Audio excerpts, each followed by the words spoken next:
Hello friends, ಇವತ್ತಿನ ವಿಡಿಯೋದಲ್ಲಿ ನಾವು ಎಗ್ ಗ್ರೀನ್ ಮಸಾಲ ಯಾವ ರೀತಿ ಮಾಡ್ಬೋದು ಅಂತ ನೋಡೋಣ. ಇಲ್ಲಿ ಒಂದು ಸ್ವಲ್ಪ ಕೊತ್ತಂಬರಿ ಸೊಪ್ಪನ್ನು ಹಾಕ್ಕೊಂಡಿದ್ದೇನೆ ಫ್ರೆಂಡ್ಸ್.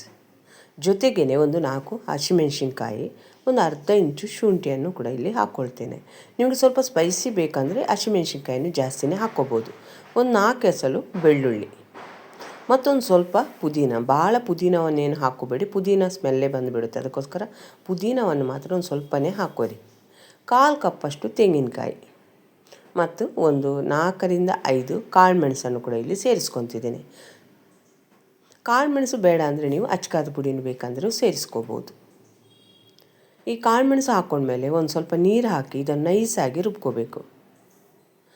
ಫ್ರೆಂಡ್ಸ್, ನಮ್ಮ ಕಿಚನ್ ಚಾನಲನ್ನು ಯಾರಾದರೂ ಹೊಸಬರು ನೋಡಿದರೆ ಈ ಚಾನಲನ್ನು ಸಬ್ಸ್ಕ್ರೈಬ್ ಮಾಡ್ಕೊಳ್ಳಿ. ಬೆಲ್ ಐಕಾನ್ ಆಲಲ್ಲಿ ಸೆಟ್ ಮಾಡಿದರೆ ನಾನು ಮಾಡೋ ವಿಡಿಯೋ ನಿಮಗೆ ನೋಟಿಫಿಕೇಷನಲ್ಲಿ ಬಂದುಬಿಡುತ್ತೆ ಫ್ರೆಂಡ್ಸ್.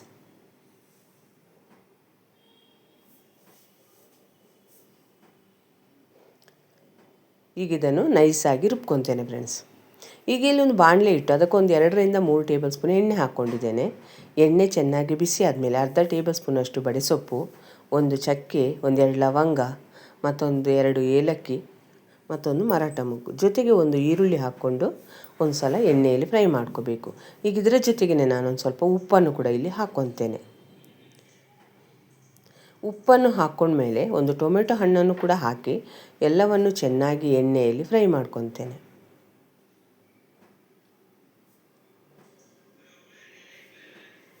ಈಗ ಈ ಟೊಮೆಟೊ ಈರುಳ್ಳಿ ಎಣ್ಣೆಯಲ್ಲಿ ಫ್ರೈ ಆದಮೇಲೆ ನಾನು ರುಬ್ಕೊಂಡಿರುವಂಥ ಗ್ರೀನ್ ಮಸಾಲವನ್ನು ಎಣ್ಣೆಯಲ್ಲಿ ಹಾಕಿ ಒಂದು ಸ್ವಲ್ಪ ಫ್ರೈ ಮಾಡ್ಕೋಬೇಕು.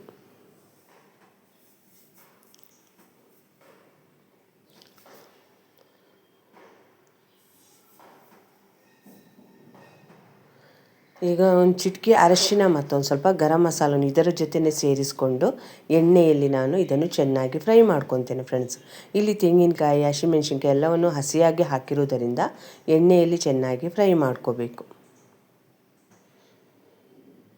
ಈ ಸಾಮಾನ್ಯವಾಗಿ ಎಗ್ ಗ್ರೀನ್ ಮಸಾಲ ದೋಸೆ ಜೊತೆ, ಇಡ್ಲಿ ಜೊತೆ, ಚಪಾತಿ ಜೊತೆ ಮತ್ತು ರಾಗಿ ಮುದ್ದೆ ಜೊತೆ ತುಂಬ ರುಚಿಯಾಗಿರುತ್ತೆ ಫ್ರೆಂಡ್ಸ್. ಮತ್ತು ನಾವು ಬೇಗನೆ ಈಸಿಯಾಗಿ ಮಾಡ್ಕೋಬೋದು. ಈಗ ಇದಕ್ಕೆ ಒಂದು 2 ಗ್ಲಾಸಷ್ಟು ನೀರನ್ನು ಹಾಕ್ಕೋಬೇಕು. ಭಾಳ ನೀರೇನು ಮಾಡ್ಕೊಳ್ಳೋದು ಬೇಡ, ಹಂಗಂತ ಭಾಳ ಗಟ್ಟಿಯಾಗಿಯೂ ಮಾಡ್ಕೋಬಾರ್ದು.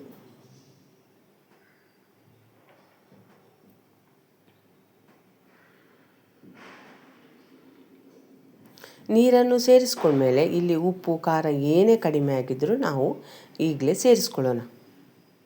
ನೀರೆಲ್ಲ ಸೇರಿಸಿ ಚೆನ್ನಾಗಿ ಅದನ್ನು ಒಂದು ಕ್ವಾಂಟಿಟಿಗೆ ನಾವು ರೆಡಿ ಮಾಡಿದ ಮೇಲೆ ಇದನ್ನು ಮುಚ್ಚಿ ಕುದಿಸ್ಕೋಬೇಕು ಫ್ರೆಂಡ್ಸ್. ನಾನಿಲ್ಲಿ 4 ರಿಂದ 5 ತತ್ತಿಯನ್ನು ಈಗ ಇದಕ್ಕೆ ಹಾಕ್ಕೊತಿದ್ದೇನೆ ಫ್ರೆಂಡ್ಸ್. ಈಗ ನೀವು ಇಲ್ಲಿ ನೋಡ್ತಿರ್ಬೋದು, ಗ್ರೀನ್ ಗ್ರೇವಿ ಚೆನ್ನಾಗಿ ಕುದಿ ಬಂದ ಮೇಲೆ ಇದಕ್ಕೆ ಒಂದು 4 ರಿಂದ 5 ತತ್ತಿಯನ್ನು ನಾನು ಒಡೆದು ಹಾಕ್ತಿದ್ದೇನೆ. ನೀವು ಬೇಕಂದರೆ ಬಾಯ್ಲ್ಡ್ ಎಗ್ಗನ್ನು ಬೇಕಂದರೂ ಹಾಕ್ಕೋಬೋದು. ಈ ರೀತಿ ತತ್ತಿಯನ್ನು ಹಾಕ್ಕೊಂಡ್ಮೇಲೆ ಅದಕ್ಕೆ ಸೌಟನ್ನು ಹಾಕ್ಕೋಬಾರ್ದು. ಗ್ಯಾಸನ್ನು ಸಣ್ಣ ಉರಿಯಲ್ಲಿಟ್ಟು ಒಂದು 5 ರಿಂದ 8 ನಿಮಿಷ ಇದನ್ನು ಕುದಿಸ್ಕೋಬೇಕು. ನಾವು ಆವಾಗಲೇ ಸೌಟ್ ಹಾಕಿ ತಿರುಗಿಸಿದರೆ ತತ್ತಿ ಎಲ್ಲ ಒಡೆದು ಹೋಗೋ ಚಾನ್ಸಸ್ ಇರುತ್ತೆ ಫ್ರೆಂಡ್ಸ್. ಅದಕ್ಕೋಸ್ಕರ ಒಂದು 5 ನಿಮಿಷ ಸಣ್ಣ ಉರಿಯಲ್ಲಿ ಕುದಿಸಿ ಆಮೇಲೆ ಅದನ್ನು ಸೌಟ್ ಹಾಕಿ ಮಿಕ್ಸ್ ಮಾಡ್ಕೋಬೋದು. ಈಗ ಮುಚ್ಚಿ ನಾನೊಂದು 5 ರಿಂದ 8 ನಿಮಿಷ ಸಣ್ಣ ಉರಿಯಲ್ಲಿ ಕುದಿಸ್ಕೊತೇನೆ. ಈಗ ಇದೊಂದು 5 ರಿಂದ 8 ನಿಮಿಷ ಆದಮೇಲೆ ನಾನು ನಿಮಗೆ ಮುಚ್ಚಳ ತೆಗೆದು ತೋರಿಸಿದ್ದೇನೆ ಫ್ರೆಂಡ್ಸ್, ಯಾವ ರೀತಿ ಎಗ್ ಗ್ರೀನ್ ಗ್ರೇವಿ ರೆಡಿಯಾಗಿದೆ ಅಂತ. ನೋಡ್ತಿರ್ಬೋದು ನೀವು ವಿಡಿಯೋದಲ್ಲಿ ಎಷ್ಟು ನೀಟಾಗಿ ಎಗ್ ಗ್ರೀನ್ ಗ್ರೇವಿ ರೆಡಿಯಾಗಿದೆ ಅಂತ. ಈ ರೀತಿ ನಿಧಾನಕ್ಕೆ ಅದನ್ನು ಒಂದು ಸಲ ಮಿಕ್ಸ್ ಮಾಡ್ಕೋಬೇಕು. ಈ ವಿಡಿಯೋ ಇಷ್ಟ ಆದರೆ ಲೈಕ್ ಮಾಡಿ, ಶೇರ್ ಮಾಡಿ, ಆದಷ್ಟು ನಮ್ಮ ಚಾನಲನ್ನು ಸಪೋರ್ಟ್ ಮಾಡಿ ಫ್ರೆಂಡ್ಸ್. ಇದಕ್ಕೆ ಸರ್ವ್ ಮಾಡಬೇಕಂದ್ರೆ ಒಂದು ಸ್ವಲ್ಪ ಕೊತ್ತಂಬರಿ ಸೊಪ್ಪನ್ನು ಮೇಲೆ ಉದುರಿಸಬೇಕು.